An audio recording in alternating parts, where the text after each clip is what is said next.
श्रेयमाष्टकं तपसा धर्ममाराध्य पयहारे भास्करः पुरा धर्मं सूर्यः सुतं प्राप धर्मराजं नमाम्यहम्। समता सर्वभूतेषु यस्य सर्वस्य दक्षिणः अतो यन्नाम शमनम् इति तं प्रणमाम्यहम्। येनानन्तश्च कृतो विश्वे सर्वेषां जीविनां परं कर्मानुरूपं कालेन तं कृतान्तं नमाम्यहम्। बिभर्ति दण्डं दण्डय पापिनं शुद्धिहेतवे नमामि तं दण्डधरं यशशास्ता सर्वजीवनं। विश्वं च कलयत्येव यः सर्वेषु च सन्ततम् अतीव दुर्निवार्यं च तं कालं प्रणमाम्यहम्। सविब्रह्मणिष्ठो यः संयमी सन्देव महादेव तपः जीवनं कर्मफलदः तं यमं प्रणमाम्यहम्।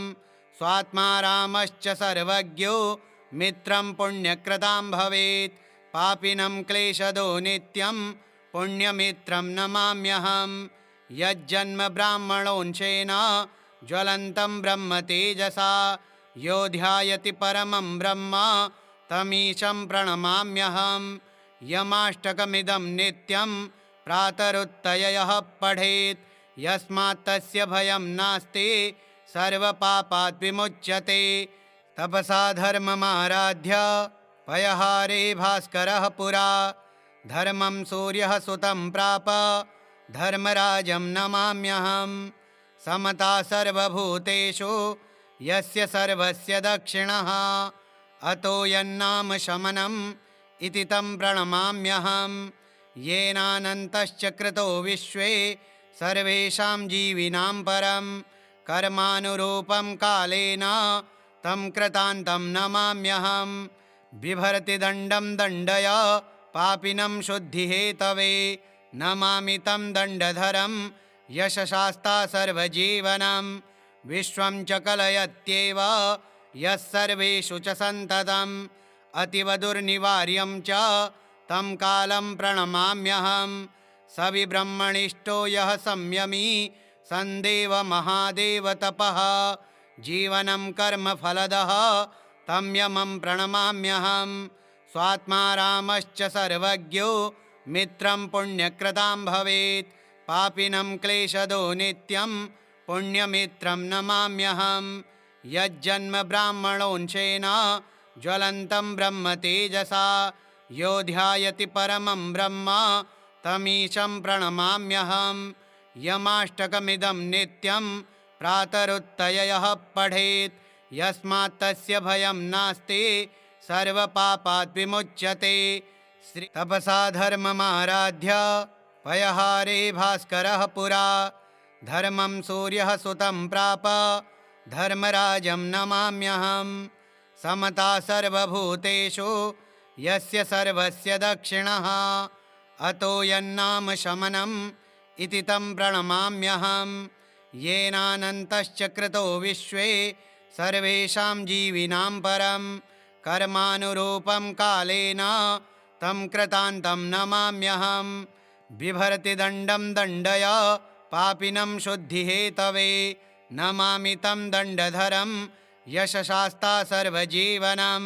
विश्वं च कलयत्येव यः सर्वेषु च सन्ततम् अतीव दुर्निवार्यं च तं कालं प्रणमाम्यहम्।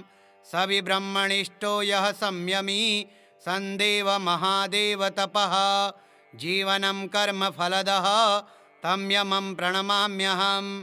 स्वात्मा रामश्च सर्वज्ञो मित्रं पुण्यकृतां भवेत् पापिनं क्लेशदो नित्यं पुण्यमित्रं नमाम्यहम्। यज्जन्म ब्राह्मणोंशेन ज्वलन्तं ब्रह्म तेजसा यो ध्यायति परमं ब्रह्म तमीशं प्रणमाम्यहम्। यमाष्टकमिदं नित्यं प्रातरुत्तयः पठेत् यस्मात् तस्य भयं नास्ति सर्वपापात् विमुच्यते। तपसा धर्ममाराध्य पयहारे भास्करः पुरा धर्मं सूर्यः सुतं प्राप धर्मराजं नमाम्यहम्। समता सर्वभूतेषु यस्य सर्वस्य दक्षिणः अतो यन्नाम शमनम् इति तं प्रणमाम्यहम्। येनानन्तश्च कृतो विश्वे सर्वेषां जीविनां परं कर्मानुरूपं कालेन तं कृतान्तं नमाम्यहम्। बिभर्ति दण्डं दण्डय पापिनं शुद्धिहेतवे नमामि तं दण्डधरं यशशास्ता सर्वजीवनं।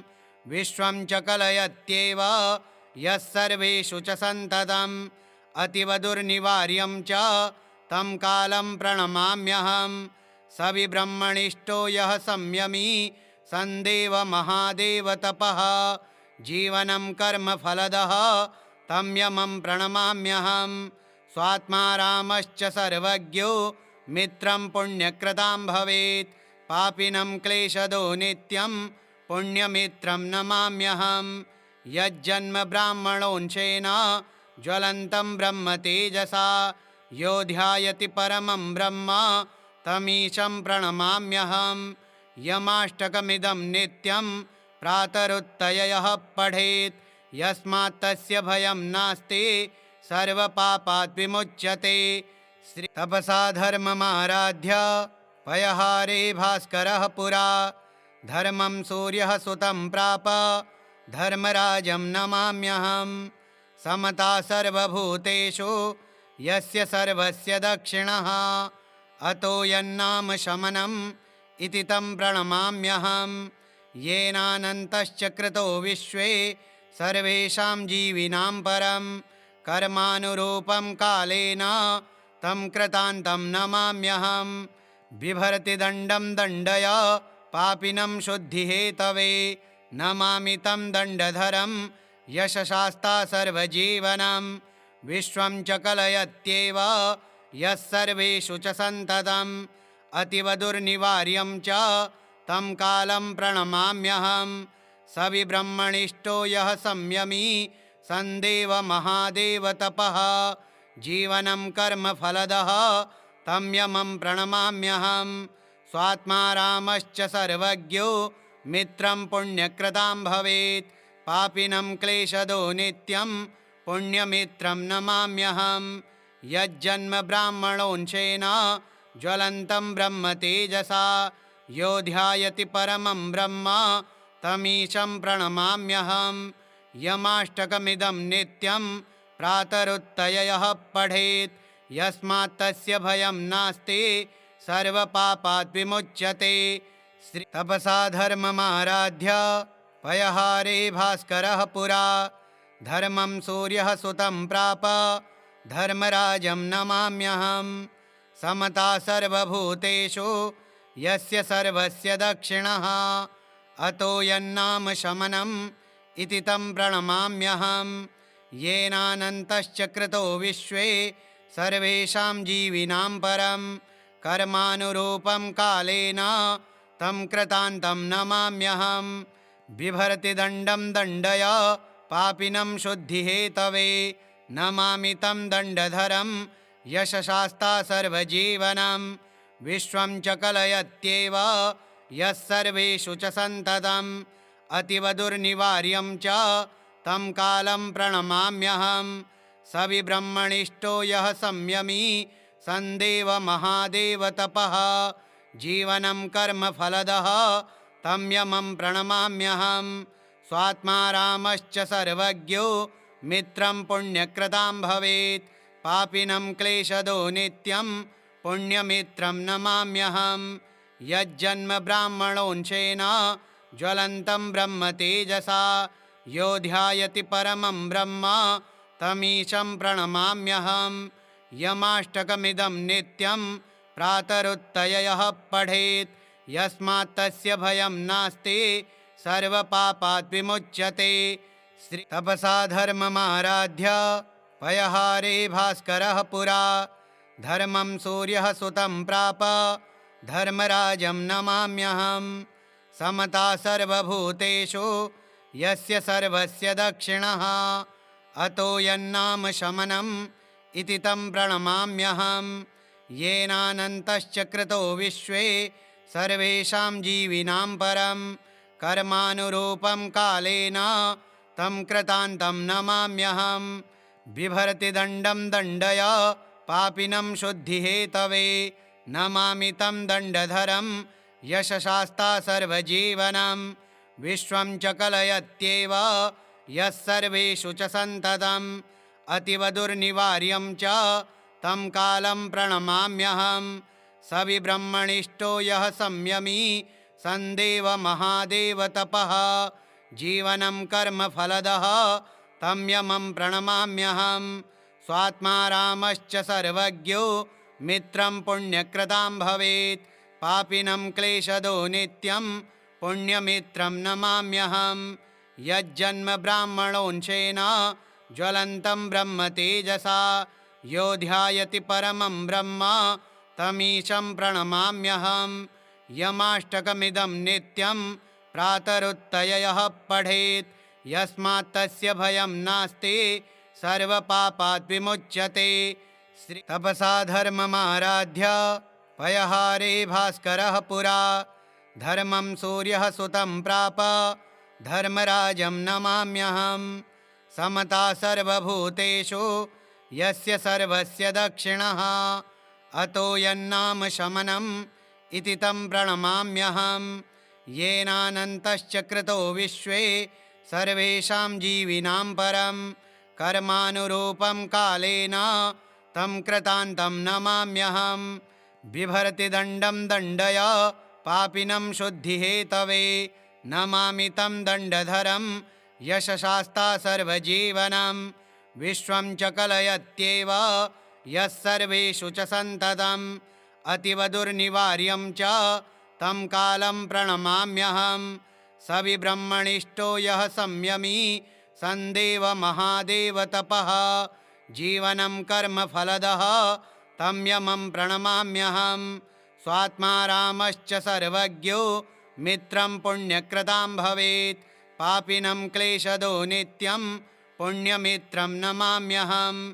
यज्जन्म ब्राह्मणोंशेन ज्वलन्तं ब्रह्म तेजसा, यो ध्यायति परमं ब्रह्म तमीशं प्रणमाम्यहं।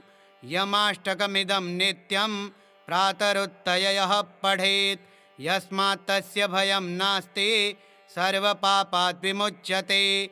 तपसा धर्ममाराध्य पयहारे भास्करः पुरा, धर्मं सूर्यः सुतं प्राप धर्मराजं नमाम्यहं। समता सर्वभूतेषु यस्य सर्वस्य दक्षिणः, अतो यन्नाम शमनम् इति तं प्रणमाम्यहं।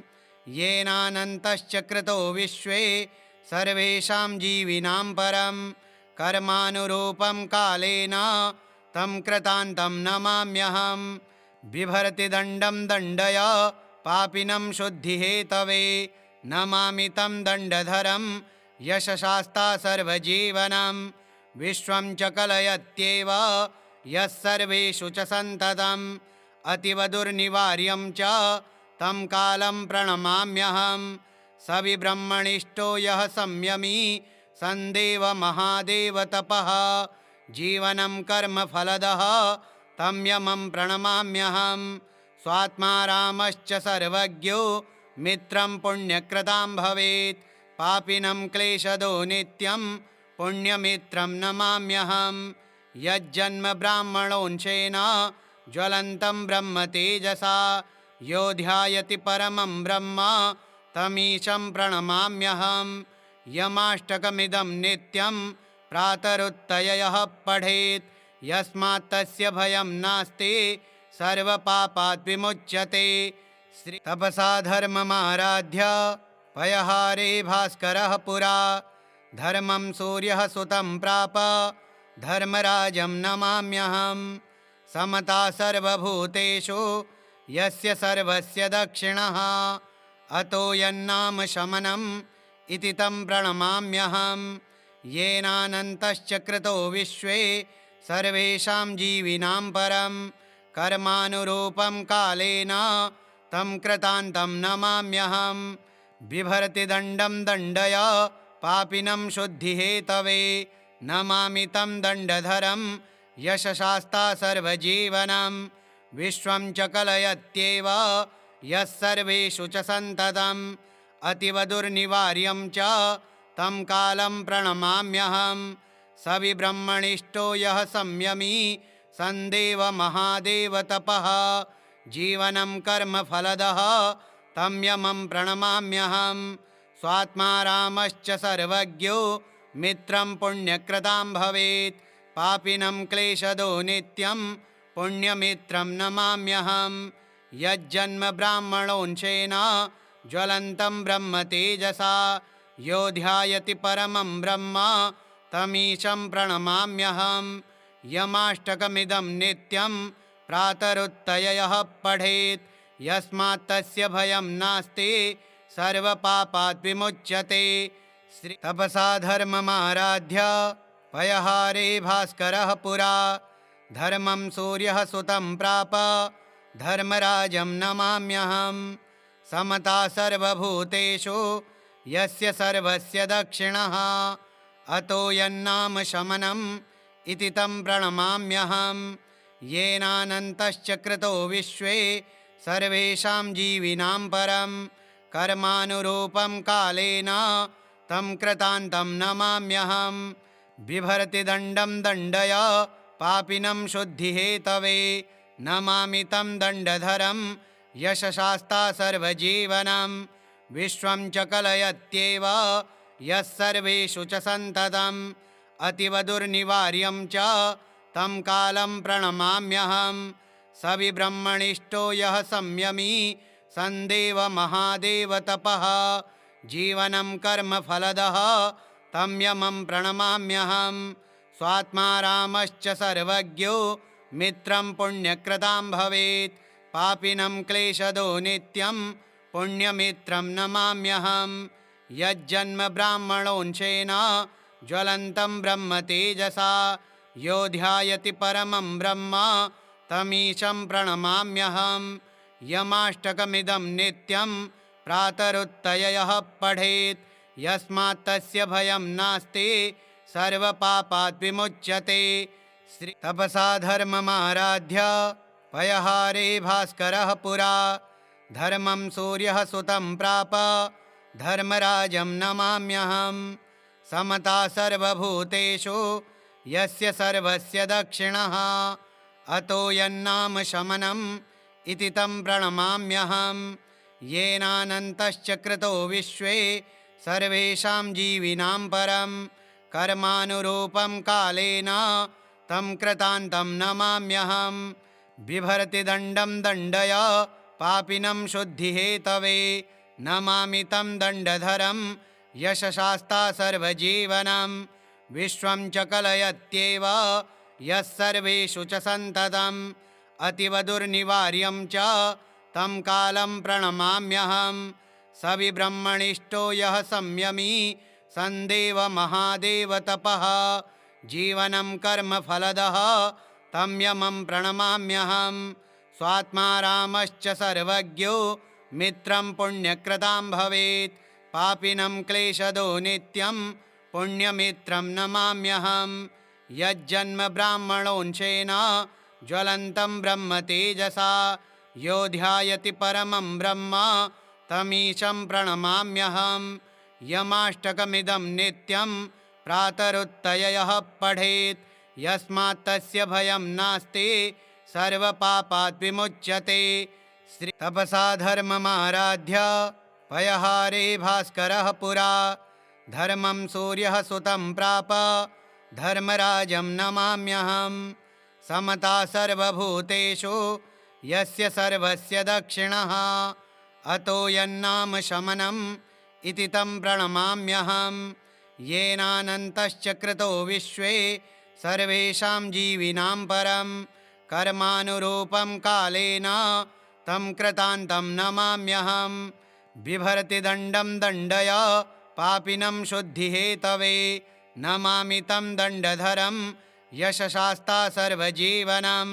विश्वं च कलयत्येव यः सर्वेषु च सन्ततम् अतीव दुर्निवार्यं च तं कालं प्रणमाम्यहम्।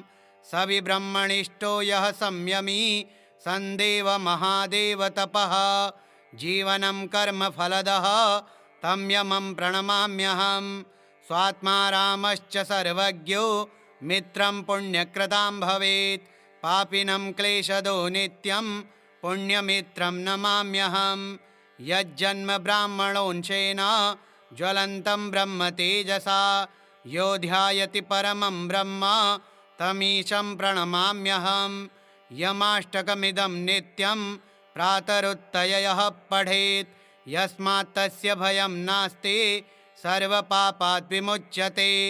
श्री तपसा धर्ममाराध्य पयहारे भास्करः पुरा धर्मं सूर्यः सुतं प्राप धर्मराजं नमाम्यहं समता सर्वभूतेषु यस्य सर्वस्य दक्षिणः अतो यन्नाम शमनम् इति तं प्रणमाम्यहं येनानन्तश्च कृतो विश्वे सर्वेषां जीविनां परं कर्मानुरूपं कालेन तं कृतान्तं नमाम्यहं बिभर्ति दण्डं दण्डय पापिनं शुद्धिहेतवे नमामि तं दण्डधरं यशशास्ता सर्वजीवनं विश्वं च कलयत्येव यः सर्वेषु च सन्ततम् अतीव दुर्निवार्यं च तं कालं प्रणमाम्यहं सविब्रह्मणिष्ठो यः संयमी सन्देव महादेव तपः जीवनं कर्मफलदः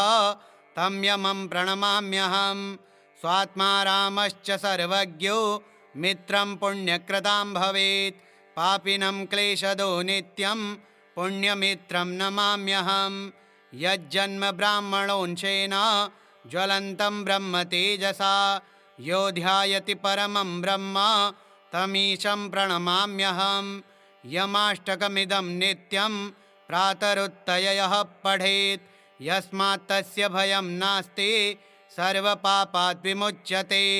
श्री तपसा धर्ममाराध्य पयहारे भास्करः पुरा धर्मं सूर्यः सुतं प्राप धर्मराजं नमाम्यहं समता सर्वभूतेषु यस्य सर्वस्य दक्षिणः अतो यन्नाम शमनम् इति तं प्रणमाम्यहं येनानन्तश्च कृतो विश्वे सर्वेषां जीविनां परं कर्मानुरूपं कालेन तं कृतान्तं नमाम्यहं बिभर्ति दण्डं दण्डय पापिनं शुद्धिहेतवे नमामि तं दण्डधरं यशशास्ता सर्वजीवनं विश्वं च कलयत्येव यः सर्वेषु च सन्ततम् अतीव दुर्निवार्यं च तं कालं प्रणमाम्यहं सविब्रह्मणिष्ठो यः संयमी सन्देव महादेव तपः जीवनं कर्मफलदः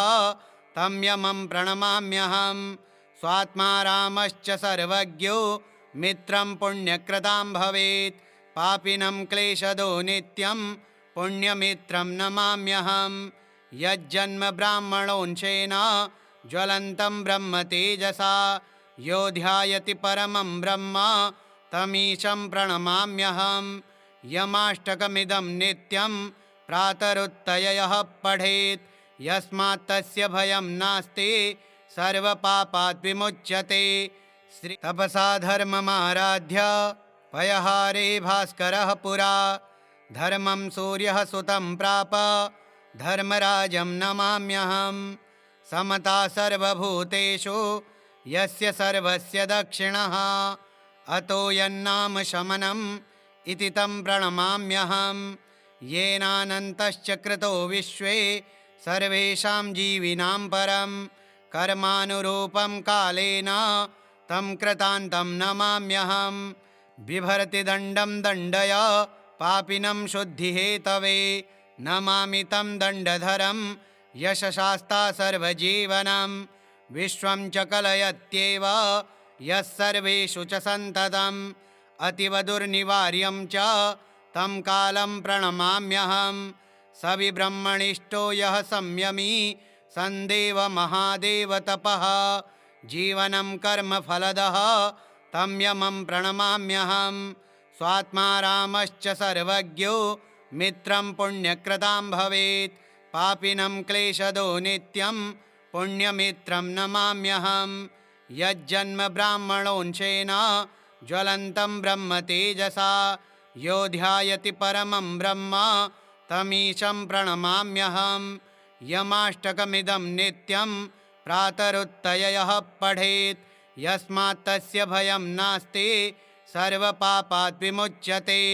श्री तपसा धर्ममाराध्य पयहारे भास्करः पुरा धर्मं सूर्यः सुतं प्राप धर्मराजं नमाम्यहम् समता सर्वभूतेषु यस्य सर्वस्य दक्षिणः अतो यन्नाम शमनम् इति तं प्रणमाम्यहम् येनानन्तश्च कृतो विश्वे सर्वेषां जीविनां परं कर्मानुरूपं कालेन तं कृतान्तं नमाम्यहम् बिभर्ति दण्डं दण्डय पापिनं शुद्धिहेतवे नमामि तं दण्डधरं यशशास्ता सर्वजीवनं विश्वं च कलयत्येव यः सर्वेषु च सन्ततम् अतीव दुर्निवार्यं च तं कालं प्रणमाम्यहम् सविब्रह्मणिष्ठो यः संयमी सन्देव महादेव तपः जीवनं कर्मफलदः तं यमं प्रणमाम्यहम् स्वात्मा रामश्च सर्वज्ञो मित्रं पुण्यकृतां भवेत् पापिनं क्लेशदो नित्यं पुण्यमित्रं नमाम्यहम् यज्जन्म ब्राह्मणोंशेन ज्वलन्तं ब्रह्म तेजसा यो ध्यायति परमं ब्रह्म तमीशं प्रणमाम्यहम् यमाष्टकमिदं नित्यं प्रातरुत्थय यः पठेत् यस्मात् तस्य भयं नास्ति सर्वपापात् विमुच्यते। श्री तपसा धर्ममाराध्य पयहारे भास्करः पुरा धर्मं सूर्यः सुतं प्राप धर्मराजं नमाम्यहम् समता सर्वभूतेषु यस्य सर्वस्य दक्षिणः अतो यन्नाम शमनम् इति तं प्रणमाम्यहम् येनानन्तश्च कृतो विश्वे सर्वेषां जीविनां परं कर्मानुरूपं कालेन तं कृतान्तं नमाम्यहम् बिभर्ति दण्डं दण्डय पापिनं शुद्धिहेतवे नमामि तं दण्डधरं यशशास्ता सर्वजीवनं विश्वं च कलयत्येव यः सर्वेषु च सन्ततम् अतीव दुर्निवार्यं च तं कालं प्रणमाम्यहम् सविब्रह्मणिष्ठो यः संयमी सन्देव महादेव तपः जीवनं कर्मफलदः तं यमं प्रणमाम्यहम् स्वात्मा रामश्च सर्वज्ञो मित्रं पुण्यकृतां भवेत् पापिनं क्लेशदो नित्यं पुण्यमित्रं नमाम्यहम् यज्जन्म ब्राह्मणोंशेन ज्वलन्तं ब्रह्म तेजसा यो ध्यायति परमं ब्रह्म तमीशं प्रणमाम्यहम् यमाष्टकमिदं नित्यं प्रातरुत्थय यः पठेत् यस्मात् तस्य भयं नास्ति सर्वपापात् विमुच्यते। श्री तपसा धर्ममाराध्य पयहारे भास्करः पुरा धर्मं सूर्यः सुतं प्राप धर्मराजं नमाम्यहम् समता सर्वभूतेषु यस्य सर्वस्य दक्षिणः अतो यन्नाम शमनम् इति तं प्रणमाम्यहम् येनानन्तश्च कृतो विश्वे सर्वेषां जीविनां परं कर्मानुरूपं कालेन तं कृतान्तं नमाम्यहम् बिभर्ति दण्डं दण्डय पापिनं शुद्धिहेतवे नमामि तं दण्डधरं यशशास्ता सर्वजीवनं विश्वं च कलयत्येव यः सर्वेषु च सन्ततम् अतीव दुर्निवार्यं च तं कालं प्रणमाम्यहम् सविब्रह्मणिष्ठो यः संयमी सन्देव महादेव तपः जीवनं कर्मफलदः तं यमं प्रणमाम्यहम् स्वात्मा रामश्च सर्वज्ञो मित्रं पुण्यकृतां भवेत् पापिनं क्लेशदो नित्यं पुण्यमित्रं नमाम्यहम् यज्जन्म ब्राह्मणोंशेन ज्वलन्तं ब्रह्म तेजसा यो ध्यायति परमं ब्रह्म तमीशं प्रणमाम्यहम् यमाष्टकमिदं नित्यं प्रातरुत्थय यः पठेत् यस्मात् तस्य भयं नास्ति सर्वपापात् विमुच्यते। तपसा धर्ममाराध्य पयहारे भास्करः पुरा। धर्मं सूर्यः सुतं प्राप धर्मराजं नमाम्यहं। समता सर्वभूतेषु यस्य सर्वस्य दक्षिणः। अतो यन्नाम शमनम् इति तं प्रणमाम्यहं। येनानन्तश्च कृतो विश्वे सर्वेषां जीविनां परं। कर्मानुरूपं कालेन तं कृतान्तं नमाम्यहं। बिभर्ति दण्डं दण्डय पापिनं शुद्धिहेतवे। नमामि तं दण्डधरं यशशास्ता सर्वजीवनं। विश्वं च कलयत्येव यः सर्वेषु च सन्ततम्। अतीव दुर्निवार्यं च तं कालं प्रणमाम्यहं। स विब्रह्मणिष्ठो यः संयमी सन्देव महादेव तपः। जीवनं कर्मफलदः तं यमं प्रणमाम्यहं। स्वात्मा रामश्च सर्वज्ञो मित्रं पुण्यकृतां भवेत्। पापिनं क्लेशदो नित्यं पुण्यमित्रं नमाम्यहं। यज्जन्म ब्राह्मणोंशेन ज्वलन्तं ब्रह्म तेजसा। यो ध्यायति परमं ब्रह्म तमीशं प्रणमाम्यहं। यमाष्टकमिदं नित्यं प्रातरुत्थय यः पठेत्। यस्मात् तस्य भयं नास्ति सर्वपापात् विमुच्यते। तपसा धर्ममाराध्य पयहारे भास्करः पुरा। धर्मं सूर्यः सुतं प्राप धर्मराजं नमाम्यहं। समता सर्वभूतेषु यस्य सर्वस्य दक्षिणः। अतो यन्नाम शमनम् इति तं प्रणमाम्यहं। येनानन्तश्च कृतो विश्वे सर्वेषां जीविनां परं। कर्मानुरूपं कालेन तं कृतान्तं नमाम्यहं। बिभर्ति दण्डं दण्डय पापिनं शुद्धिहेतवे। नमामि तं दण्डधरं यशशास्ता सर्वजीवनं। विश्वं च कलयत्येव यः सर्वेषु च सन्ततम्। अतीव दुर्निवार्यं च तं कालं प्रणमाम्यहं। स विब्रह्मणिष्ठो यः संयमी सन्देव महादेव तपः। जीवनं कर्मफलदः तं यमं प्रणमाम्यहं।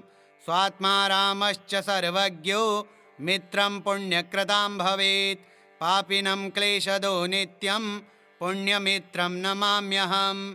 यज्जन्म ब्राह्मणोंशेन ज्वलन्तं ब्रह्म तेजसा। यो ध्यायति परमं ब्रह्म तमीशं प्रणमाम्यहं। यमाष्टकमिदं नित्यं प्रातरुत्थय यः पठेत्। यस्मात् तस्य भयं नास्ति सर्वपापात् विमुच्यते। श्रीयमाष्टकं श्रीयमार्पणमस्तु। ॐ श्रीयमाय नमः।